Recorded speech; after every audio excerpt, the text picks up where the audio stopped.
جب انسانوں کو پیدا کیا تھا، تب جب کائنات پیدا کی تو اس سے پہلے ہی ساری مقادیر، تقدیریں ساری لکھ دی تھیں، اور کس کا کتنا رزق ہے وہ لکھ دیا تھا۔ اور انسان جب ماں کے پیٹ میں ہوتا ہے تو چوتھے مہینے ساری چیزیں لکھ دی جاتی ہیں۔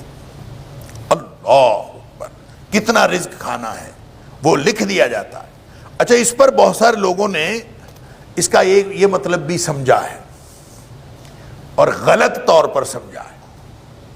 یہ مطلب بھی سمجھا ہے کہ رزق تو لکھا ہوا ہے، لہذا ہمیں کچھ بھی نہیں کرنا چاہیے، ہاتھ ہلائے بغیر بھی روزی تو مل ہی جانی ہے، آسمانوں میں رزق لکھا ہوا ہے، لہذا ہمیں تگ و دو کرنے کی کیا ضرورت ہے، ہمیں کوشش کرنے کی کیا ضرورت ہے۔ اور اس پر یہ پہلو ہے، جن لوگوں نے یہ سمجھا ہے، اس طرح کی بہت ساری کہانیاں بھی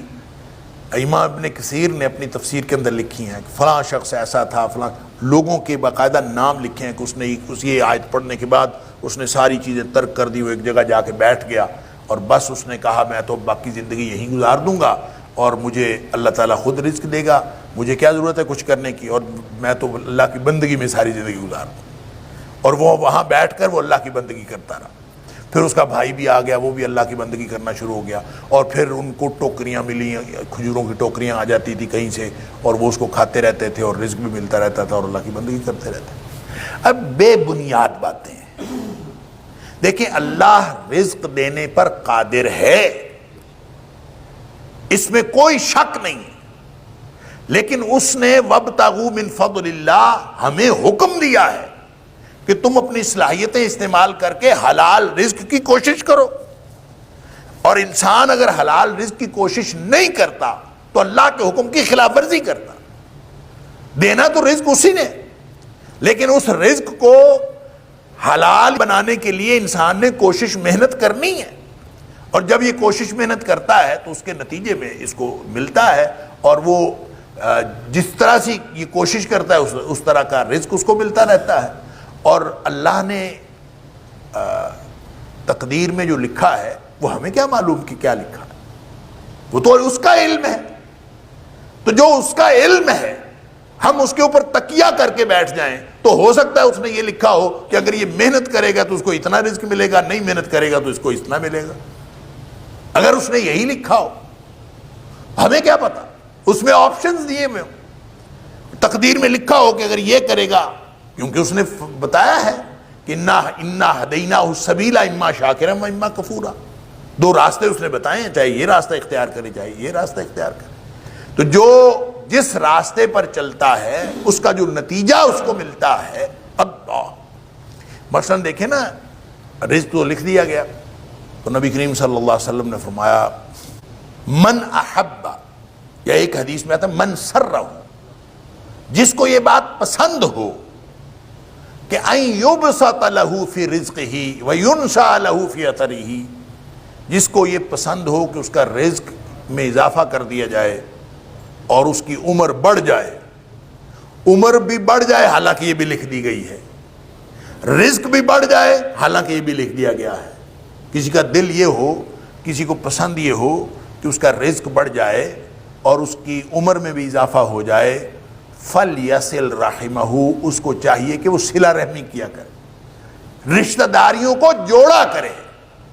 گویا جو رشتہ داریوں کو جوڑے گا اس کا رزق بھی کچھ کشادہ ہو جائے گا، اس کی عمر میں بھی برکت ہو جائے گی۔ تو اس کا مطلب ہے جو انسان عمل کرتا ہے اس کا عمل کا فرق پڑتا ہے۔ تو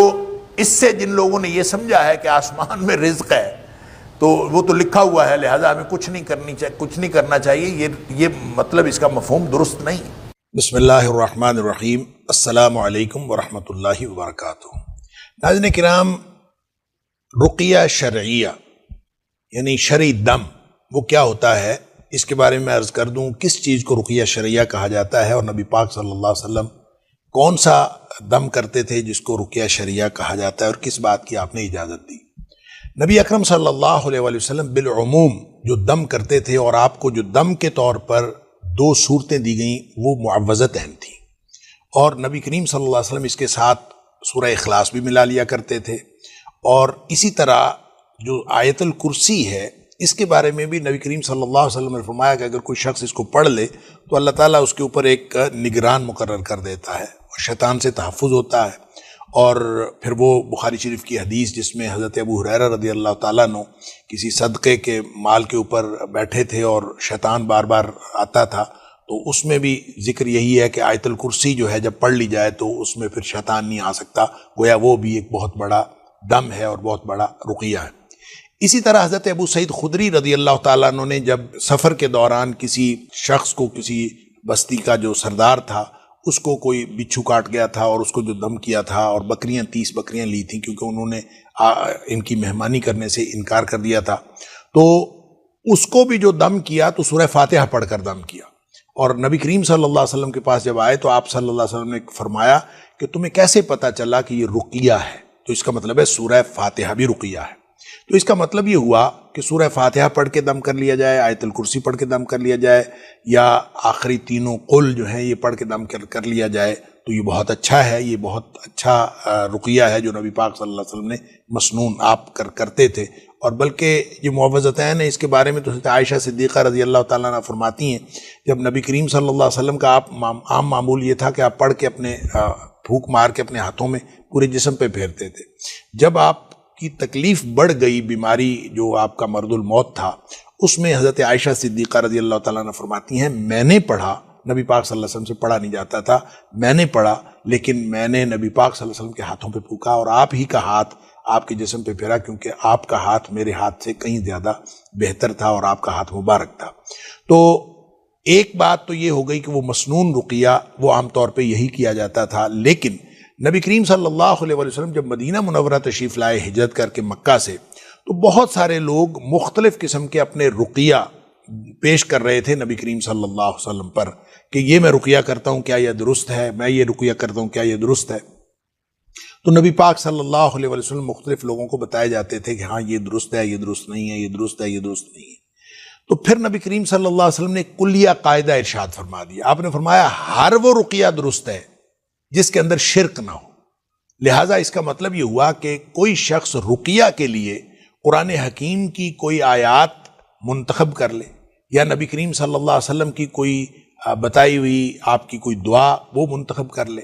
یا پھر وہ کوئی بھی یعنی اس کی گنتی بھی منتخب کر لے، اتنی دفعہ سورہ فاتحہ پڑھی جائے، اتنی دفعہ سورہ یعنی آیت الکرسی پڑھی جائے، یعنی یا کوئی اور صورتیں اس کو منتخب کر لے، تو یہ بہترین رقیہ ہے، اس میں کوئی حرج نہیں ہے۔ اور رقیہ کسی بھی وقت کیا جا سکتا ہے، عام طور پہ نمازوں کے بعد رقیہ کرنا نبی کریم صلی اللہ علیہ وسلم سے ثابت ہے، اور سوتے وقت رقیہ کرنا نبی کریم صلی اللہ علیہ وسلم سے ثابت ہے۔ اسی طرح سوتے وقت بھی نبی کریم صلی اللہ علیہ وسلم نے مختلف دم سکھائے ہیں، اس میں خاص طور پر جو یہ رقیہ ہے سورہ فاتحہ، آیت الکرسی اور 4 کل کر لیں یا 3 کل کر لیں، یہ سوتے وقت بھی دم کرنا چاہیے۔ جہاں تک رقیہ شریعت دم کسی سے کروانے کا تعلق ہے تو بہتر یہ ہے کہ کوئی شخص اپنے آپ کو خود رقیہ کرے۔ اس میں سب سے بڑی چیز جو ہوتی ہے، چاہے کسی کو جادو ہو، چاہے کسی کو نظر بد ہو، چاہے کسی کو جنات کی شکایت ہو، ہر چیز کا جو علاج ہے وہ قرآن ہے، اور قرآن سے بڑا اور کوئی رقیہ نہیں ہے۔ تو کوئی شخص کسی بھی طرح اپنے تجربے کے مطابق قرآن حکیم کی کوئی بھی آیات مختص کر کے، جیسے لوگوں نے آیات سحر جو ہے وہ نکالی ہوئی ہوتی ہیں دم کرنے کے لیے، یا کوئی بھی آیات وہ دم کی جا سکتی ہیں۔ ہر شخص کا اپنا اپنا تجربہ ہے، نبی پاک صلی اللہ علیہ وسلم نے اس کی اجازت دی ہے۔ ایک مسنون دم ہے، باقی جائز دم ہے۔ ہر وہ دم جائز ہے جس کے اندر شرک نہ ہو، خود کرنا چاہیے، یہ زیادہ بہتر ہے۔ اصل چیز توجہ ہوتی ہے، جتنی زیادہ توجہ سے آپ رقیہ کریں گے اتنا زیادہ اس کے اندر تاثیر ہوگی۔ بعض لوگ قرآن پڑھتے ہیں، بہت زیادہ توجہ سے پڑھتے ہیں، ان سے اگر آپ رقیہ کروا لیں تو اس رقیہ کا بھی فرق پڑتا ہے، لہٰذا کسی سے کروا لیں وہ بھی جائز ہے۔ بہتر یہ ہے کہ خود کریں۔ اللہ تعالی ہم سب کو توفیق عطا فرمائے۔ السلام علیکم ورحمۃ اللہ وبرکاتہ۔